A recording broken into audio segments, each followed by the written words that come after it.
팩트의 근거는 공적 기관과 매체를 참고한 것임을 밝힙니다.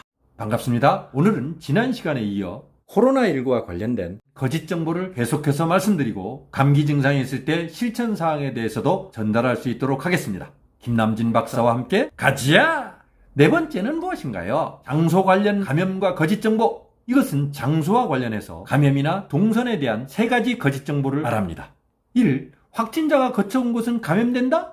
방역소독을 거쳤을 때 더 안전합니다. 그러므로 오히려 확진자가 거쳐간 곳에서 약속을 한다면 더 안전하겠죠? 2. 코로나19 감염자가 있었던 자리를 스치기만 해도 감염된다? 가능성은 아주 적습니다. 단 밀폐된 장소라든가 환기가 되는지 여부, 방문 장소의 크기가 크냐 작으냐, 머무른 시간이 기르냐 짧으냐, 감염자가 마스크를 착용했느냐 안 했느냐, 그리고 기침을 얼마나 많이 했느냐 등이 바이러스 배출과 관련 가능성이 있다 하겠습니다. 따라서 감염 가능성도 그만큼 높을 수 있다 참고하시기 바랍니다. 3. 동선을 공개하는 이유는 가지 말라는 경고라든가 가서는 안 될 곳이다?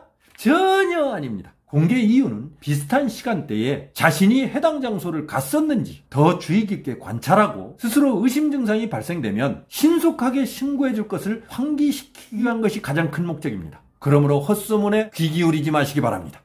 5번째는 무엇인가요? 바이러스 사멸 관련 거짓 정보. 이것은 바이러스 죽음과 관련하여 5가지 거짓 정보를 말합니다. 1. 기온과 습도가 올라가면 코로나19가 다 죽는다?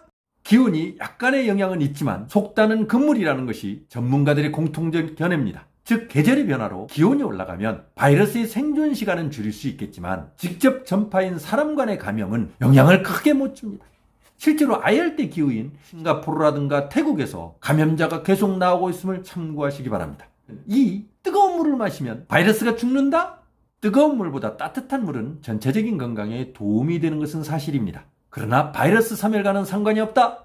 3. 몸 전체에 알코올이나 염소를 뿌리면 바이러스가 죽는다? 아닙니다. 이미 몸속에 들어간 바이러스는 죽이지 못합니다. 4. 자외선 소독 램프가 바이러스를 죽일 수 있다? 아닙니다. 오히려 피부 자극을 유발할 수 있으므로 사용하지 않는 것을 권장합니다. 5. 핸드드라이어가 코로나 바이러스를 죽일 수 있다? 효과적이지 않습니다. 오히려 비누로 깨끗이 씻고 종이 타월이라든가 건조기로 잘 말리는 것이 좋습니다. 마지막 6번째는 무엇인가요? 증상이나 연령에 따른 거짓 정보. 이것은 증상이나 연령에 따른 6가지 잘못된 정보를 말하는 것입니다. 먼저 콧물이나 가래가 있으면 코로나19 감염이 아니다? 속단해서는 안 된다라고 말합니다. 증상은 꼭 이렇다 저렇다가 아닌 개인별 차이가 있기 때문입니다. 2. 코가 막히는 증상이 보통과 다르고 물에 빠지는 것처럼 느껴지면 의사를 만나라? 이것은 특별한 느낌이 없으면 병원에 안 가도 된다라고 오해할 수 있습니다. 역시 개인별 차이가 있으니 속단해서는 안 된다는 말입니다. 3. 가벼운 기침이나 재채기는 무조건 감염됐거나 별 상관이 없다? 무조건은 아닙니다. 단 기침 예절을 지켜야 함을 명심하고 해외여행이나 감염자의 동선과 관련이 있는지 확인해서 가까운 보건소로 문의한다거나 120 콜센터 1339 콜 상담센터로 문의하는 것이 바람직합니다. 4. 열이나 기침이 없어도 눈으로 전파된다? 단순히 눈으로 전파되는 것은 거짓입니다. 단 침방울이 배출되면서 타인이 눈에 묻게 되면 점막을 통해 침투하여 감염 가능성을 높일 수는 있습니다.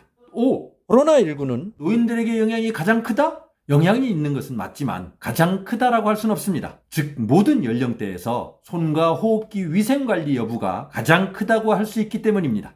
6. 완치 이후에도 감염시킬 수 있다? 아주 희박합니다. 까다로운 검사를 2번 이상 통과해야 완치 판정을 받습니다. 그러므로 다른 사람을 감염시킬 확률은 거의 없지만 재확진 사례가 나타났음을 참고 바랍니다. 이상 30가지 거짓 정보에 대해서 정리를 해보았습니다. 다음은 감기 증상이 나타났을 때 행동 수칙. 가벼운 발열이라든가 기침, 목 아픔, 코 막힘, 콧물 이런 것이 나타났을 때 어떻게 해야 하는지 5가지를 실천할 것을 권장합니다. 첫째, 마스크부터 쓰자. 실내외 어디서든지 마스크 착용이 가장 큽니다. 즉 자신이 감염자의 경우를 대비하여 다른 사람들에게 확산될 우려를 막을 수 있기 때문입니다. 둘째, 외출 자제와 충분한 휴식 그리고 타인 접촉 금지. 이것은 가족을 포함하여 타인과의 접촉을 최소화하고 이럴 때 충분한 휴식을 취하면서 외출을 자제하는 것을 말합니다. 셋째, 무조건 병원이나 응급실로 가지 말라. 오히려 타인에 의해 크게 감염될 수 있습니다. 그러므로 관할 보건소라든가 120 콜센터 1339 콜 상담 등을 선행해야 한다는 것을 기억하시기 바랍니다. 이때 통화증이 될 수 있는 가능성이 아주 높습니다. 그러므로 여러 번 시도하기를 권장합니다. 넷째, 의료인이라든가 방역당국의 권고를 잘 실천하기. 몸에서 어떤 증상이 나타나면 감염 증상이 확대되거나 또는 타인에게 확산시키지 않도록 하기 위해서 믿을 것은 방역당국과 의료인뿐입니다. 따라서 그 권고를 잘 받아들일 수 있어야 합니다. 다섯 번째, 휴대폰이나 손잡이를 자주 닦고 만지는 곳 최소화. 이것은 휴식을 취하면서 가장 많이 만질 수 있는 휴대폰을 수시로 닦아주고 자신이 만지는 곳을 최소화하면서 만졌던 곳도 잘 닦아주는 것이 감염의 확대를 최소화할 수 있는 방법이 될 수 있다. 오늘은 여기까지. 여러분들의 건강을 기원합니다. I'll be back soon.